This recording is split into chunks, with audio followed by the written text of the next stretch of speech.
Hi hello ನಮಸ್ಕಾರ education master YouTube ಚಾನಲ್ಗೆ ಸ್ವಾಗತ.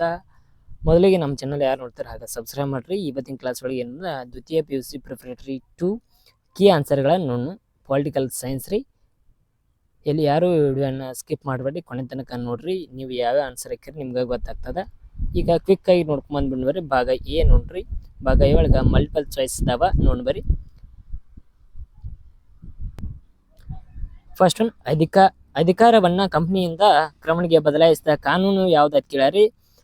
ಸರಿಯಾದ ಉತ್ತರ ಯಾವ್ದಂದ್ರ 1858 ಕಾನೂನು ರೀ. ಸೆಕೆಂಡ್ ಒನ್, ಭಾರತದ ಪ್ರಸ್ತುತ ಮುಖ್ಯ ಚುನಾವಣೆ ಆಯುಕ್ತರು ಯಾರಾಗಿದ್ದರು ಅಂತ ಕೇಳಿದ್ರ ಸರಿಯಾದ ಉತ್ತರ ಜ್ಞಾನೇಶ್ ಕುಮಾರ್ ಅವರ ಆಗಿದ್ದಾರ್ರಿ. ಡಿ ಸರಿಯಾದ ಉತ್ತರ. ಥರ್ಡ್ ಒನ್, ಆಡಳಿತ ಪ್ರಾಥಮಿಕ ಘಟಕ ಯಾವ್ದಾಗಿತ್ತಂದ್ರ ಸಿ ಜಿಲ್ಲಾಡಳಿತ ಇರ್ತದ. ಯಾವ್ದಂದ್ರ ಸಿ ಜಿಲ್ಲಾಡಳಿತ ಆಗಿರ್ತದ. ತದನಂತರ ಫೋರ್ತ್ ಒನ್ ಏನ್ ಕೇಳಿದ್ರೆ, ಈ ಚಿತ್ರದಲ್ಲಿ ಪರಿಗಣಿಸಿದ ಮತ್ತು ಮಹಿಳೆಯರಿಗೆ ಶಿಕ್ಷಣವನ್ನು ಪ್ರಾರಂಭಿಸಿದ ಪ್ರಥಮ ಶಿಕ್ಷಕಿಯನ್ನು ಗುರುತಿಸಿರ್ತಾರೆ ಯಾರಂದ್ರೆ ಇವರ ಸಾವಿತ್ರಿಬಾಯಿ ಫುಲೆ ಅವ್ರಿ. ಯಾರಂದ್ರ ಬಿ ಸರಿಯಾದ Savitribai Phule. Fifth one, RTE ನ ವಿಸ್ತರಿಸಿದ ರೂಪ ಯಾವ್ದಂದ್ರ ಸರಿಯಾದ ಉತ್ತರ ಸೆಕೆಂಡ್ ಒನ್ ಹಾಕದ. ಇಲ್ಲಿ ರೈಟ್ ಟು ಎಜುಕೇಶನ್, ಇಲ್ಲಿ ಸರಿಯಾದ ಉತ್ತರ ಇದಾಕತ್ ನೋಡ್ರಿ. ಎ ಸೆಕೆಂಡ್ ಮಾತ್ರ ಸರಿಯಾದ ಉತ್ತರ ಆಗಿರ್ತದ. ತದನಂತರ ಬಿಟ್ಟ ಸ್ಥಳ ನೋಡೋಣ ಸ್ನೇಹಿತರೆ. ಬಿಟ್ಟ ಸ್ಥಳ ಕೆಳಗಿನ ಪ್ರಶ್ನೆಗಳನ್ನ ಖಾಲಿ ಬಿಟ್ಟ ಸ್ಥಳ ಭರ್ತಿ ಮಾಡ್ರಿ. ಇಲ್ಲಿ ನಿಮ್ಗೆ ಆನ್ಸರ್ಗಳನ್ನು ನೀಡಿರ್ತಾರ. ಇಲ್ಲಿ ಆನ್ಸರ್ಗಳನ್ನ ನೀಡ್ತಾರ. ನೀವು ಕರೆಕ್ಟ್ ಯಾವುದಕ್ಕೆ ಯಾವ ಹೋಲಿಕೆ ಆಗ್ತದೆ ನೋಡಿ ನೀವು ಬರಿಬೇಕ್ರಿ. 6th ಒನ್, ಭಾರತ ಚುನಾವಣೆ ಆಯೋಗದ ಆಯುಕ್ತರ ಅಧಿಕಾರ ಅವಧಿ ಎಷ್ಟಿರ್ತದಪ್ಪ? 6 ವರ್ಷ ಇರ್ತದೆ ನೋಡ್ರಿ. 6 ವರ್ಷ ಇರ್ತದ. 6th ಒನ್ 6 ವರ್ಷ ಆಗ್ತದೆ. 6th one. 7th one, dash ರವರ ನರ್ಮದಾ ಬಚಾವೋ ಆಂದೋಲನ ನಾಯಕರಾಗಿದ್ದರು ಯಾರಾಗಿದ್ರೆ ಮೇಧಾ ಪಾಟ್ಕರ್ ಆಗಿರುತ್ತೆ ನೋಡ್ರಿ. ಮೇಧಾ ಪಾಟ್ಕರ್ 7 ಐತ್ರಿ. 8 ಡ್ಯಾಶ್ ರವರ ಭ್ರಷ್ಟಾಚಾರದ ವಿರುದ್ಧ ಭಾರತ ಆಂದೋಲನವನ್ನು ಮುನ್ನಡೆಸಿದರು. 8 ಯಾರಂದ್ರ ಅಣ್ಣಾ ಹಜಾರೆ ನೋಡ್ರಿ. 8 ಅಣ್ಣಾ ಹಜಾರೆ ಆಗ್ತದ.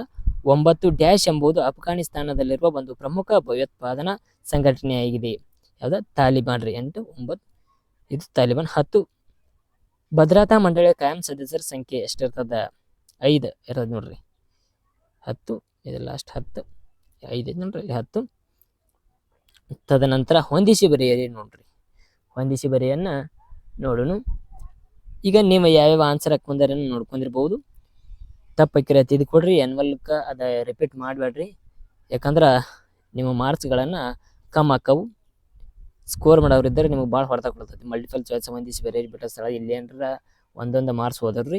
ಇಲ್ಲಿ ಹೊಂದಿಸಿ ಬರೆಯಿರಿ ನೋಡ್ರಿ. ಈಗ ಹೊಂದಿಸಿ ಬರೆಯಿರಿ. ಫಸ್ಟ್ ಒನ್, ಇಲ್ಲಿ ಎ ವಿಧವಾ ಪುನರ್ವಿವಾಹ ಕಾಯ್ದೆ, B league of nation, C the republic, D ಸಮಗ್ರ ಅಣ್ವಸ್ತ್ರ ಪ್ರಸರಣ ನಿಷೇಧ ಒಪ್ಪಂದ, E liberation tigers of Tamil Eelam. ಸರಿಯಾದ ಉತ್ತರ ನೋಡ್ರಿ. ವಿಧವಾ ಪುನರ್ವಿವಾಹ ಕಾಯ್ದೆ ಯಾವ್ದು ಆಕತಿ ಅಂದ್ರೆ 1856 ಆಗತ್ರಿ. ಲೀಗ್ ಆಫ್ ನೇಷನ್ 1920 ಆಕತ್ರಿ. ಲೀಗ್ ಆಫ್ ನೇಷನ್ 1920 ಆಗ್ತಾರ. ತದನಂತರ ಸಮಗ್ರ ಅಣ್ವಸ್ತ್ರ C D Republica ಯಾವ್ದಾಗದ? Third one ಆಗ್ತದ. ಸಾರಿ, ಇದು ಸೆಕೆಂಡ್ ಒನ್ ಆಗ್ತದ.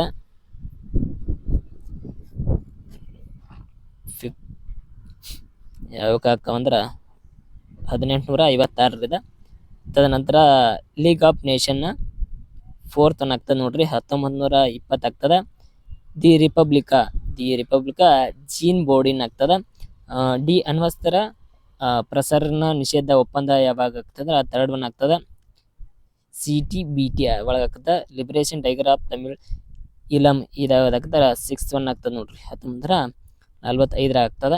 ನೋಡ್ಕೊರ ಒಂದು ನೇಮ್ ಸರಿಯಾಗಿ ಕನ್ಫ್ಯೂಸ್ ಮಾಡ್ಕೊಂಡಿದ್ರಿ. ತದನಂತರ ಮುಂದಿನ ಪ್ರಶ್ನೆ ನೋಡ್ರಿ. ಯಾವಂದ್ರ 1 ಅಂಕದ ಪ್ರಶ್ನೆಗಳು. ಯಾವ ಸಭೆಯ 1 ಅಂಕದ ಪ್ರಶ್ನೆಗಳನ್ನು ಇಲ್ಲಿ 1ಕ್ಕೆ 1 ಅಂಕ ಇರ್ತದ. 5 ಕ್ವಶನ್ ಇರ್ತಾವ. ಯಾವ ಸಭೆಯ ಮಧ್ಯಂತರ ಸರ್ಕಾರ ರಚಿಸ್ತದೆ? ಸಂವಿಧಾನದ ರಚನಾ ಸಭೆ ಏನು ಮಾಡ್ತದೆ ಅಂದ್ರೆ ಮಧ್ಯಂತರ ಸರ್ಕಾರ ರಚಿಸ್ತದ ಎಂಬುದನ್ನು ಇಲ್ಲಿ ನೋಡ್ಬೋದು. ತದನಂತರ 13 ಪಂಚಮರು ಅಂದರೆ ಯಾರು? ಇಲ್ಲಿ ಆನ್ಸರ್ಗಳಂದಾವ. 12 ಕ್ಯಾಬಿನೆಟ್ ಮಿಷನ್ ಆಗ್ತದ್ರಿ. 13ನೇದ್ರಿ, ಹಿಂದೂ ಸಮಾಜದಲ್ಲಿ ಅಸ್ಪೃಶ್ಯತೆಯನ್ನು ಪರಿಗಣಿಸಲ್ಪಟ್ಟ ಅವ್ರಿಗೆ ಏನಂತಾರ? ಪಂಚಮರು ಏನಂತಾರ್ರಿ. ತದನಂತರ ಸಾಲು ಮರದ ತಿಮ್ಮಕ್ಕ ಯಾವ ಜಿಲ್ಲೆಯ ಸೇರಿದವರು ಯಾವುದಂದ್ರ ರಾಮನಗರ ಜಿಲ್ಲೆಗೆ ಇವರ ಸಾಲು ಮರದ ತಿಮ್ಮಕ್ಕ ಅವರು ಸೇರ್ತಾರ.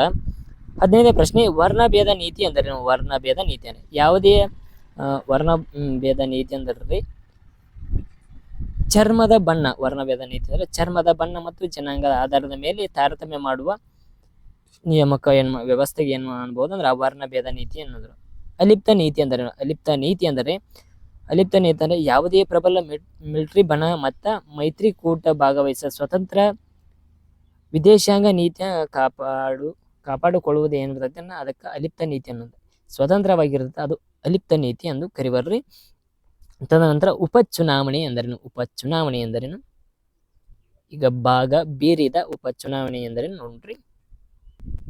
17ನೇದ್ರಿ ಉಪಚುನಾವಣೆ ಅಂದ್ರೆ ಒಂದು ಸ್ಥಾನ ಖಾಲಿಯಾದಾಗ ಅದನ್ನ ತುಂಬಲು ನಡೆಸುವ ಚುನಾವಣೆಯನ್ನ ಉಪಚುನಾವಣೆ ಎನ್ನುವರು.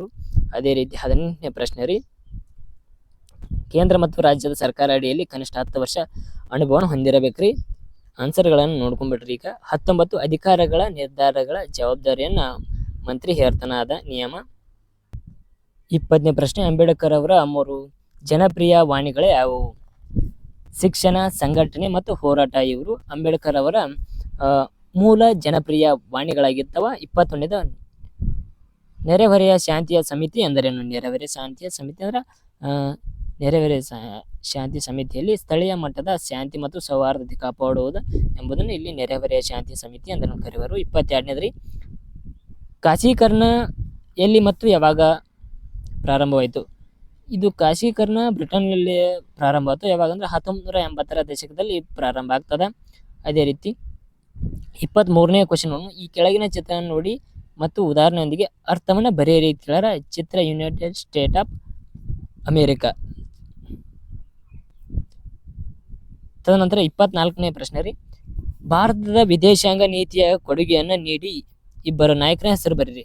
ಯಾರಂದ್ರ ಜವಾಹರ್ಲಾಲ್ ನೆಹರು ಆಗಿರ್ಬಹುದ್ರಿ ಮತ್ತು ಇಂದಿರಾ ಗಾಂಧಿ ಆಗಿರ್ಬಹುದ್ರಿ. ತದನಂತರ ಭಾಗ ಸಿರಿ 7 ಕೆಳಗಿನ ಯಾವುದಾದರೂ 6 ಪ್ರಶ್ನೆಗಳಿಗೆ ಪ್ರತಿಯೊಂದು 15 ಮತ್ತು 20 ವಾಕ್ಯದಲ್ಲಿ ಉತ್ತರಿಸಿರಿ ಅಂತ ಕೇಳಿದಾರ. ಇಲ್ಲಿ 25 ಪ್ರಥಮ ಲೋಕಸಭಾ ಚುನಾವಣೆ ಕುರಿತು ಟಿಪ್ಪಣಿ ಬರೆಯಿರಿ ಅಂತ ಹೇಳಿದಾರ. ಇಲ್ಲಿ 25 ಹಿಡ್ಕೊಂಡ ಅಷ್ಟು ಕ್ವಶನ್ಗಳನ್ನ ಇಲ್ಲಿರ್ತಾವ. ಕ್ವಶನ್ ಮತ್ತು ಆನ್ಸರ್ಗಳನ್ನ ಇರ್ತಾವ, ನೀವು ನೋಡ್ಕೊಂಡ್ಬಿಡ್ರಿ.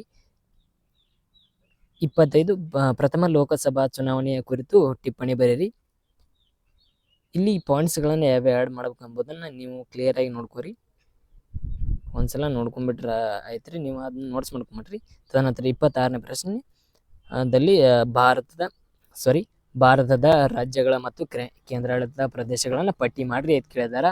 ಆ ಪಟ್ಟಿಗಳನ್ನು ಇಲ್ಲಿ ಅಷ್ಟು ಆನ್ಸರ್ಗಳನ್ನು ಇದೆ, ಕ್ಲಿಯರ್ ಆಗಿದೆ ನೋಡ್ರಿ, ಬರ್ರಿ. ತದನಂತರ 27ನೇ ಪ್ರಶ್ನೆ ನೋಡ್ರಿ, ಕಾರ್ಯದರ್ಶಿಯ ಕಾರ್ಯನ ವಿವರಿಸ್ರಿ. ಅವರ ಕಾರ್ಯಗಳ ಯಾವ್ಯಾವ ನೋಡ್ರಿ, ಅವನ್ನ ಬರ್ಕೊಂಡ ವಿವರಣೆ ಮಾಡ್ಬೇಕು ಎಕ್ಸಾಮ್ದಾಗ. ನೀವು ಏನೇ ಮಾಡಿರಿ ನೋಡ್ರಿ, ಯಾಕಂದ್ರೆ ಸರಿಯಾಗಿ ಓದ್ರೈತಿ. ಯಾವ ಕಾರಣ ಕೇಳಿದ್ರೆ ಎಕ್ಸಾಮ್ದಾಗ ಪಾಯಿಂಟ್ಸ್ ಯಾವ ಹಾಕಿ ಬಂದ್ರಿ, ಏನನ್ನ ಯಾವ ಹಾಕ್ಬೇಕು ಎಂಬುದನ್ನು ಇಲ್ಲಿ ನೋಡ್ರಿ. 28ನೇ ಪ್ರಶ್ನೆ, ಹಿಂದುಳಿದ ವರ್ಗಗಳ ಚುನಾವಣೆಯ ಕಾರಣಗಳ್ಯಾವುವು? ಅವು ಆನ್ಸರ್ಗಳನ್ನು ನೋಡ್ರಿ, ಕಾರಣಗಳು ಯಾವ್ಯಾವ ಎಂಬುದನ್ನು ನೋಡ್ರಿ. ಅದೇ ರೀತಿ 29ನೇ ಪ್ರಶ್ನೆ, ರಾಷ್ಟ್ರ ನಿರ್ಮಾಣಕ್ಕೆ ಎದುರಾಗುವ ಅಡಚಣೆಗಳನ್ನು ವಿಮರ್ಶನಾತ್ಮಕ ವಿವರಿಸಿ. ಆನ್ಸರ್ಗಳನ್ನು ನೋಡ್ಕೊರಿ ಎಲ್ಲ ಸರಿಯಾಗಿ. ಕೋಮುವಾದ ಮತ್ತು ಪ್ರಾದೇಶಿಕತೆ, ಅನಕ್ಷರತೆ, ಬಡತನ, ಭ್ರಷ್ಟಾಚಾರ ಬರ್ತಾವ, ಫಂಡ್ಸ್ ಹಾಕ್ರಿ. 30ನೇ ಪ್ರಶ್ನೆ, ಸಂವಿಧಾನದಲ್ಲಿರುವ ವಿವಿಧ ರೀತಿಯ ತುರ್ತು ಪರಿಸ್ಥಿತಿಗೆ ಸಂಬಂಧಿಸಿದ ವಿಧಿಗಳನ್ನು ವಿವರಿಸ್ರಿ. ಆನ್ಸರ್ ನೋಡ್ಕೊರಿ, ಯಾವ ವಿಧಿಗಳು ಯಾವ್ಯಾವ. ರಾಷ್ಟ್ರೀಯ ತುರ್ತು ಪರಿಸ್ಥಿತಿ, ಸೆಕೆಂಡ್ ರಾಜ್ಯದ ತುರ್ತು ಪರಿಸ್ಥಿತಿ, ಹಣಕಾಸು ತುರ್ತು ಪರಿಸ್ಥಿತಿ. ಇಲ್ಲಿ ಆನ್ಸರ್ಗಳನ್ನು ಎಲ್ಲ ರೀತಿಯಲ್ಲಿ ಆನ್ಸರ್ಗಳದಾವ, ನೀವು ನೋಡ್ಕೊರಿ. ನೋಡ್ಕೊಂಡು ಸರಿಯಾಗಿ ಎಕ್ಸಾಮ್ ಬರ್ದರಿ ಎಂಬುದನ್ನು ನೋಡ್ಕೊರಿ. ಪಾಯಿಂಟ್ಸ್ಗಳನ್ನು ಕರೆಕ್ಟಾಗಿದಾವ ನೋಡ್ಕೊರಿ. ಅವನ್ನ ಆ್ಯನ್ಯುವಲ್ ಎಕ್ಸಾಮ್ಗೆ ಹೆಲ್ಪ್ ಆಕ್ಕವ ನೋಡ್ಕೊರಿ. ನೋಡ್ಕೊಂಡು ಅಭ್ಯಾಸ ಕರೆಕ್ಟಾಗಿ ಮಾಡಿರಿ. ನಮ್ಮ ಚಾನಲ್ನ ಯಾರು ಸಬ್ಸ್ಕ್ರೈಬ್ ಮಾಡಿಲ್ಲ ಹಾಗೆ ಸಬ್ಸ್ಕ್ರೈಬ್ ಮಾಡಿರಿ. ಇಂಪಾರ್ಟೆಂಟ್ ಕ್ವಶನ್ಗಳಾಗು ಮತ್ತು ಇಂಪಾರ್ಟೆಂಟ್ ಕ್ವಶನ್ ಆನ್ಸರ್ಗಳನ್ನು ನೋಟ್ಸ್ ಎಲ್ಲನೂ ನಾವು ಹಾಕ್ತಿರ್ತೀವಿ, ಆಗ ನಮಗೆ ಸಪೋರ್ಟ್ ಮಾಡಿರಿ. ವಿಡಿಯೋ ಕೊನೆ ತನಕ ನೋಡ್ರಿ. ಇವ ಇಂಪಾರ್ಟೆಂಟ. ಇಲ್ಲಿ 36ನೇ ಕ್ವಶನ್ಗಳನ್ನು ನೋಡ್ರಿ, 36, 37 ಇವು 10 ಅಂಕಕ್ಕೆ ಇಂಪಾರ್ಟೆಂಟ. ಕರೆಕ್ಟಾಗಿ ಬರ್ಕೋರಿ ಎಲ್ಲ. Thank you all.